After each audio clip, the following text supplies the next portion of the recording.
combat spécial de la soirée. Combat spécial de la soirée moom nga am noonu ci biir géew bi. Zou Zappé face à Fils de Boy Niang. Zou Zappé face à Fils de Boy Niang. xoolal Kaana moo ko toogal 16. Zou Zappé Fils de Boy Niang. Kaana moo ko toogal 16. Kaana du bàyyi. wax ko sa gars yi. di daan ci xulli brain ñoom ñëpp a bàyyi jël ko mu ngi noonu Kaana Boy reporter moom moo toogal 16 kii di Zou Zappé. Fils de Boy Niang autant pour moi. Zou Zappé kii di Pathé. coach Pathé ndeysaan frère de Lac de Guiers numéro 1 moo ko toogal 16 combat bi dem na. mais c'est l'arbitre sifflé na génn na seen diggante attention rofoon nañu. Zou Zappé moo ñu wan ginnaaw Fils de Boy Niang moo jàkkaarloo ñun attention. waaw teel nañoo rofo de. rofo am na fu jël bi di jógee fan la jël bi di jógee Zou Zappé face à Fils de Boy Niang. Zou Zappé face à Fils de Boy Niang. Zou Zappé face à Fils de Boy Niang. Zou Zappé face à Fils de Boy Niang attention foo jëm boo demee loo fay fekki Zou Zappé face à Fils de Boy Niang.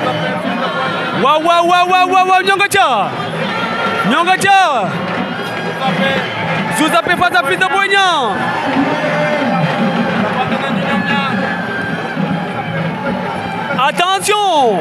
attention Zou Zappé face à Fils de Boy Niang. Zou Zappé face à Fils de Boy Niang. waaw comment attention Fils de Boy Niang moom moo tënd bopp bi. Fils de Boy Niang moo tënd bopp bi. noonu la fa demee. Zou Zappé moo jógee ngir Pikine mbooloo. jëlal coach Kaana ndeysaan attention Fils de Boy Niang face à Zou Zappé. comme ni ma leen ko waxee tey jeudi 7 mars 2024 ñu ngi à l'arène nationale le promoteur Omar Saliou à la tête de la structure Jeunesse Production moo organisé attention non génn ngeen. il faut rentrer à la maison sama gars yi. il faut rentrer dans l'enceinte. Zou Zappé face à Fils de Boy Niang. noonu la fa demee. Zou Zappé face à Fils de Boy Niang. ñu ngi bëre lu rëy. mais c'est l'arbitre sifflé war na génnaat na seen diggante. waaw Rofa war nañu faqet na ko. Fils de Boy Niang faqet na ko waaye demul. Zou Zappé face à Fils de Boy Niang. attention caxabal ba dem nañ ci suuf waaw antuwul Zou Zappé face à Fils de Boy Niang. attention caxabal ba wow xandal na ko daan na ko Fils de Boy Niang daan na ko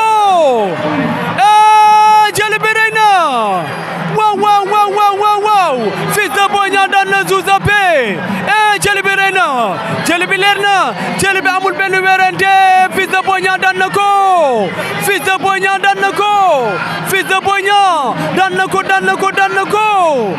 ko jël bu rëy jël bu leer jël bu amul benn werante Fils de Boy Niang daan na ko Fils de Boy Niang daan na Zou Zappé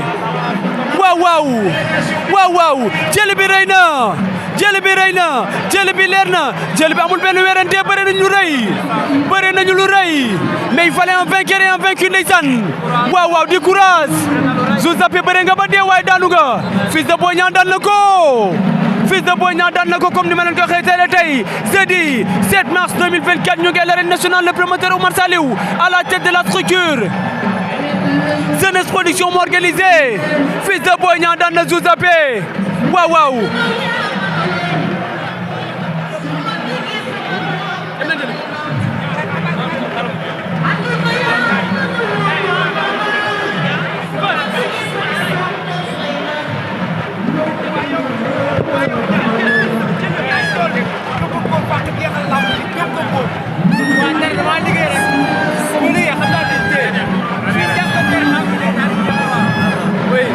waaw lamb la rek ñun si entraîneur kan lu métti la ñuy teg ba xam naa ne suñ bëree rek dama koy daan waaw boo ñu yor dafa sonn su ñun kan amuñu fayam lu métti lay teg si ñun waaw sama xel fu mu dem sori na trop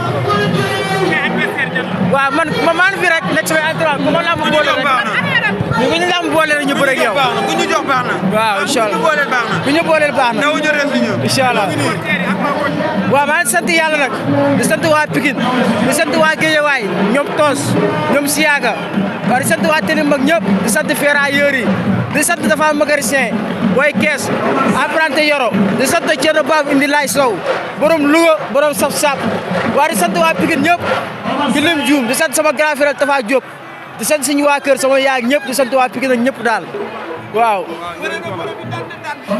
waaw ñun lamb la rek ñun lii du dara ñun dafa waneguñu dara li commencement bi la nii rek ñun li foqul suñu bët li si kanam mooy daax la bi yow sama troisième combat 3 victoires inchallah inchallah